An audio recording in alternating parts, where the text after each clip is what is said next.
I'm Donna. I just got my French Gray Shallot bulbs in the mail, so I'm so excited about these this year. I ordered them probably about a month ago, and I probably should have already had my bed amended and ready to go to plant these this fall for a late spring, maybe summer harvest. Anyway, I want to go ahead and show you that how I'm gonna plant these. French Gray Shallots are supposed to be some of the best for cooking, so I am just thrilled about these. About 4 years ago, I ordered shallots from a seed company, and I planted those shallots, and I got a really good harvest from them.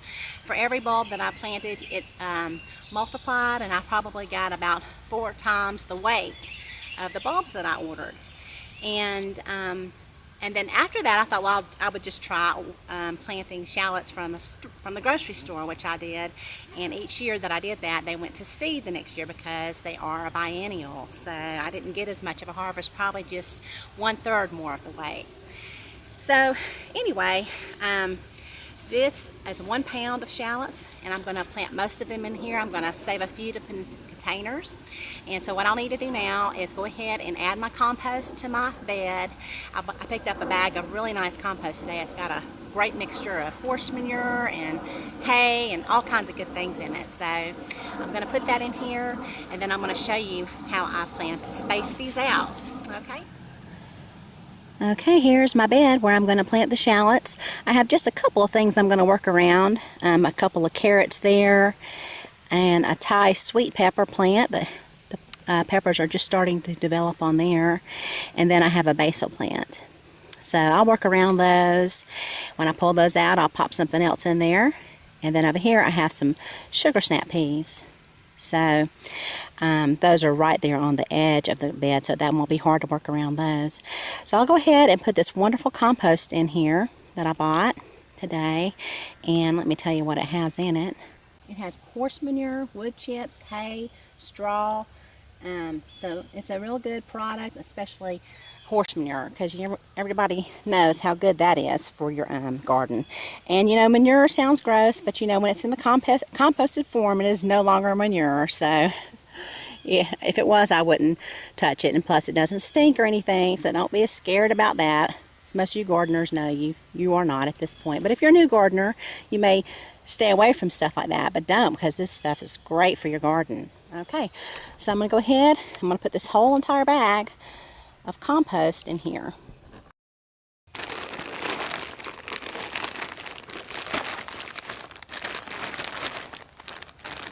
So you know, with Mel's Mix, whenever you pull out your plants, you just need to put in 1 scoopful of compost per square to plant something new. So you don't need to go through and put in, see I have plenty of vermiculite left in here. Some of the peat moss is broken down, and it's nice, it just needs some good stuff in it, like compost. Needs some nutrients. So that's what I'm giving it here. And I'll go ahead and get all this worked into the soil. And then my favorite square foot garden tool is this little guy. And it's almost at a 90-degree angle with a little bit of an angle on the fork.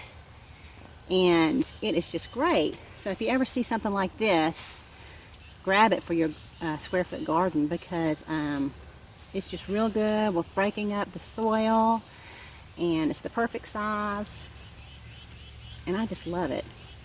I bought it at Marshall's. Never saw one again after I picked this one up. That's always how it works out though. You buy something, you go back to get it, and they don't carry it anymore. And then you hang on to one thing you've got forever. Well, I think I'm going to go ahead and take out these carrots. I went ahead and pulled one out, and it's nice. So, I don't know. We'll see how these are. Those look fine. Those will be great. I'll put those in a smoothie, a vegetable smoothie here tomorrow morning. That'll be great.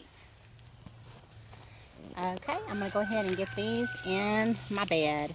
And whenever you have something that you want to plant in your square foot garden that you don't know how to space, because you know a lot of your information is in your book, and in the back it tells you how much to space per square foot. It'll say like 4 per square or 1 per square, but I can't find anything here specifically for shallots. but I know because on page 16 it will tell you how to space your plants if you know how much space you need. And if you're new to my channel, I highly recommend using the square foot garden method. This is how I started gardening.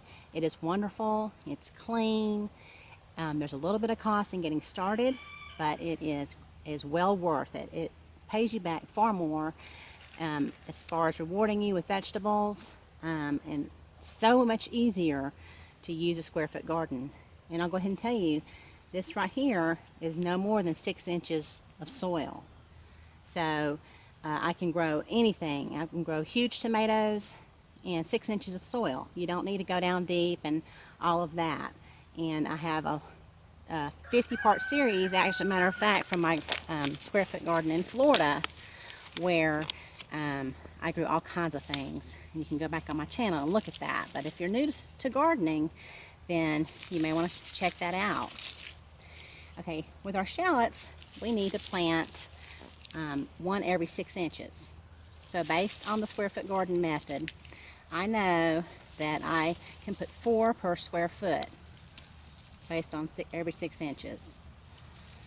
Okay, so I'm going to go ahead and measure out 2 feet here, just because I don't have the grid. I highly recommend that you have a grid, but I've been doing this for quite a while, and I usually can eyeball it, but because I'm doing a video on this, I want to set a good example and show you that you do have to measure off everything when you use the square foot garden method.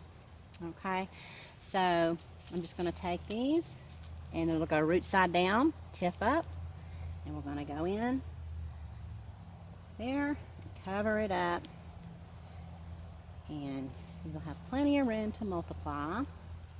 So that's about another one there, there, and there. Okay, so I'm going to go ahead and put the others in here. And when I'm putting these in, I just want to put them in far enough to where the tip is just about right at the surface. Okay? And like I said, you don't want to go deep. Just do it to where the tip is shallow, is right there at the surface. You can't go too deep in the square foot garden anyway. Alright, so I'm going to go ahead and put in the rest of these. Okay, everything is planted. And now I'm just waiting on my shallots to pop up. And I'm going to go ahead, and I have several left over. I'm going to put those in a container. Alrighty, thanks so much for watching. And hopefully everybody's getting their fall gardens going. And if not, hopefully you are resting from a long summer. Thanks for watching.